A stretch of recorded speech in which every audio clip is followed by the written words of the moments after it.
सड़कों पर छात्रों का गुस्सा थमने का नाम नहीं ले रहा। संसद मार्च, पुलिस की सख्ती, लाठीचार्ज, आंसू गैस, हिरासत और अब शिक्षा मंत्री के इस्तीफे की मांग। आखिर ऐसा क्या हुआ कि नीट पेपर लीक का मामला देश की सबसे बड़ी राजनीतिक बहस बन गया है? क्या है पूरी खबर, जानिए हमारे साथ विस्तार से। नमस्कार, एक न्यूज़ 24 देख रहे हैं आप और मैं हूं आपसे ब्यूटी। नीट पेपर लीक मामले को लेकर राजधानी दिल्ली में छात्रों का आंदोलन लगातार तेज होता जा रहा है। जंतर मंतर पर हजारों छात्र सीजेपी के बैनर तले धरने पर बैठे हैं। उनकी मांग है कि नीट पेपर लीक की निष्पक्ष जांच हो, दोषियों पर सख्त कार्रवाई की जाए और केंद्रीय शिक्षा मंत्री धर्मेंद्र प्रधान नैतिक जिम्मेदारी लेते हुए इस्तीफा दे दे।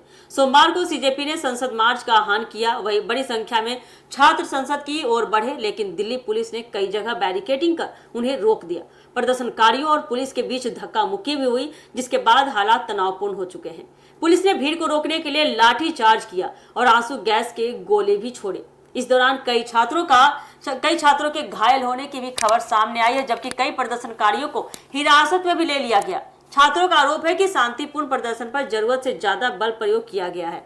घटना के बाद जंतर मंतर पर आंदोलन और तेज हो गया है। वहीं सीजेपी नेताओं ने कहा है कि छात्रों की सुरक्षा को देखते हुए संसद मार्च को फिलहाल रोक दिया गया है, लेकिन धरना और विरोध प्रदर्शन जारी रहेगा। संगठन का इसको लेकर कहना है कि जब तक उनकी मांगों पर ठोस फैसला नहीं होता, तब तक आंदोलन खत्म नहीं होगा।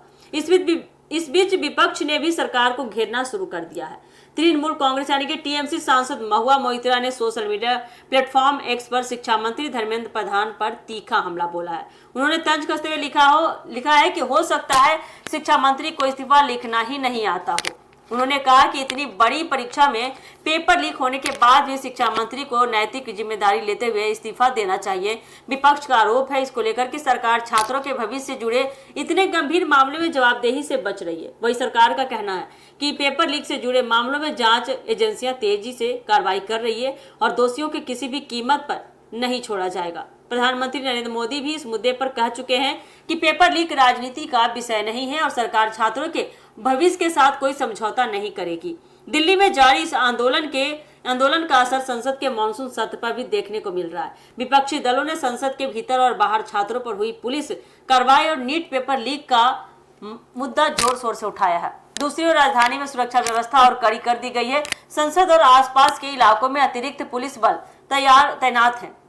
फिलहाल जंतर मंतर पर छात्रों का धरना जारी है। अब सभी की नजर इस बात पर टिकी हुई है कि सरकार आंदोलनकारी छात्रों की मांगों पर क्या फैसला लेती है, कब तक पूरी करती है और क्या यह आंदोलन आने वाले दिनों में और भी बड़ा रूप लेगा। क्या धर्मेंद्र प्रधान अपने पद से इस्तीफा देंगे? ये सबसे बड़ा सवाल खड़ा होता है। तो क्या लगता है आपको कि सीजेपी का ये प्रदर्शन जो जारी है क्या गलत है या सही है, और क्या धर्मेंद्र प्रधान को इस्तीफा दे देना चाहिए? आप हमें कमेंट करके जरूर बताइए। ये थी अब तक की अपडेट। इसी तरह के अपडेट के लिए जुड़े रहिए हमारे एक न्यूज़ 24 के साथ। दीजिए।